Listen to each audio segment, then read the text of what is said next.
High friends, welcome to my channel. आज ना आपण सुक्या काजूच्या बियांचं तेल पण काढणार आहे आणि त्या भाजून बिया खायच्या पण आहेत आपल्या, ते पण चुलीवरती. पण ना पाऊस पडल्यामुळे सगळी लाकडं भिजलेली आहेत. सो आता जरा सुकी सुकी लाकडं काढली आहेत आणि ती पेटवून करूया. मी फर्स्ट टाइम म्हणजे हे काजूचं तेल काढणार आहे. मला येत नाही, पण जसं मला माझ्या मामीने सांगितलं तसं करणार आहे. थोडंसं पुढे ये अंतरा. हे बघा, हे असं ना हलवत राहायचं आणि म्हणजे कसं आणि चीक उडू नये अंगावर म्हणून.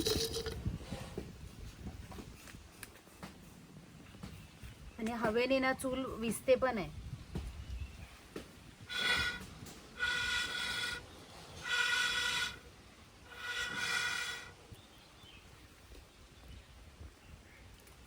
आणि बघ आता ह्या पण आपण बिया आहेत ना त्या पण टाकूया ह्याच्यात, म्हणजे जास्त तेल निघेल त्याच्यामध्ये.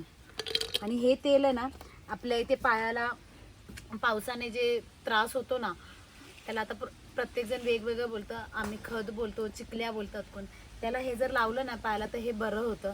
म्हणजे कसं ते लावलं की थोडेसे डाग दिसतात, पण ते ना इझिली नंतर निघून जातं. पण त्याच्याने काही साईड इफेक्ट नाही होत, काही इन्फेक्शन नाही होत. त्याच्यामुळे हे गावठी पद्धतीचं औषध आहे. माझी मम्मी पहिल्यापासून हे लावते.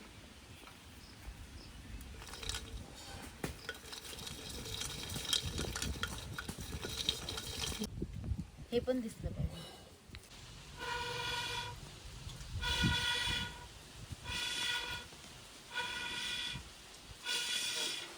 हवेली ना चूल विजते, त्याच्यामुळे ना जसं कंटिन्यू पेटवत राहायला लागतंय.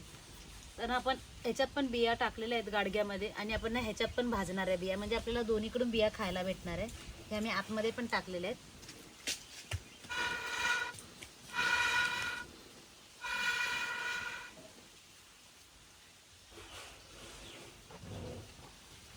हे बघा, दाखव ना.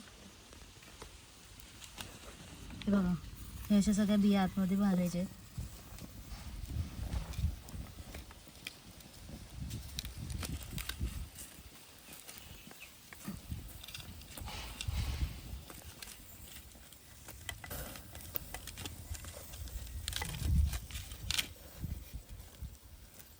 हे अशा सगळ्यांना आतमध्ये बिया भाजायच्या एकदम.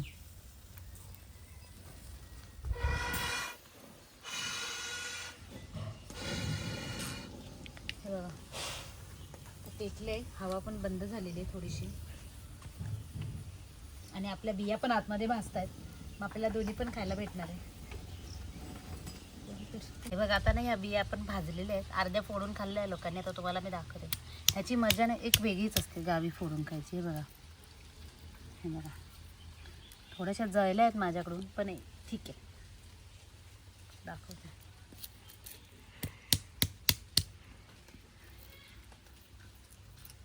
येणार तू?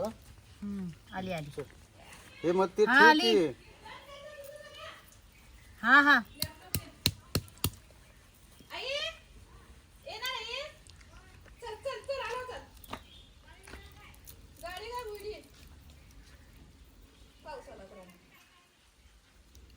हे बघा ह्या बिया, ह्या खायची टेस्ट एकदम वेगळी असते.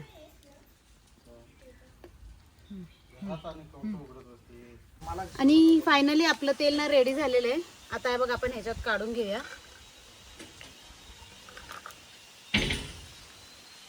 बिया मी असं पडतील तशा काढून बाजूला ठेवूया आपण. हे बघा,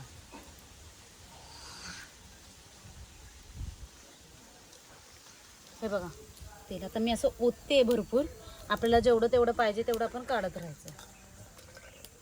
आणि हे बघा, अजून भरपूर निघेल तेल.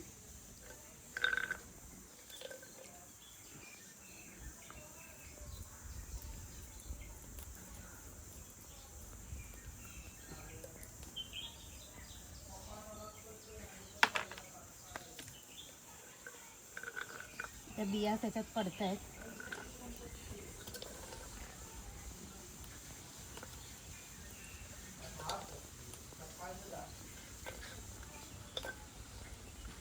पोरं घरात ठेवून जायला ती नक्का नक्काडे पोरं येत.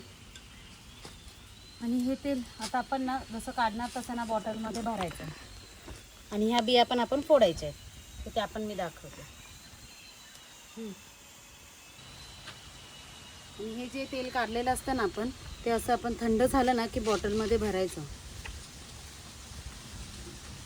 तुम्ही हे 2-3 वर्ष ना आपण ठेवून लावू शकतो. त्याला काही खराब होत नाही, त्याचे साईड इफेक्ट्स पण नसतात. हे बघा, असं मी बॉटलमध्ये भरून ठेवले, कुठल्या पण बॉटलमध्ये भरून ठेवू शकता. आणि ह्या आपण ज्या तेलाच्या ह्याच्यातल्या बिया काढलेल्या होत्या ना, त्या बिया आपण फोडायच्या आहेत. आणि अशी गोड करून खायची. हां, त्याचे गर काढून खायचे. काही अक्के निघतात, काही तुकडे पण होतात, पण ते आपण घरातच खाणार आहे त्याच्यामुळे काही प्रॉब्लेम नाही. पण ज्या बिया आहेत ना त्या थंड झाल्यावरतीच हे करायच्या.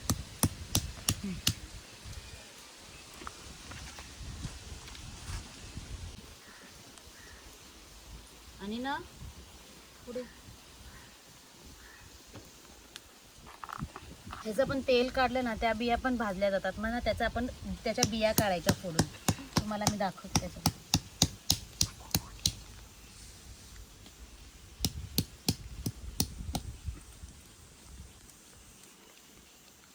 हे बघा, त्याचे असे बी निघतात. फायनली आपलं सगळं झालेलं मग ही बी आहे. आपण खाऊ बिया शकतो. भाजून झाल्या, तेल म्हणजे काढून एका वेळेत ना झालं. आपली दोन्ही तर पण तुम्हाला ना कापतात. हा तेल लॉग पण कसा निघतं वाटला ना आणि नक्की बी पण कमेंट निघतं. करून सांगायचं आहे. अशा आणि एक-एक लाईक करून शेअर आता मी सबस्क्राईब सगळ्या करायचं आहे. थँक्यू.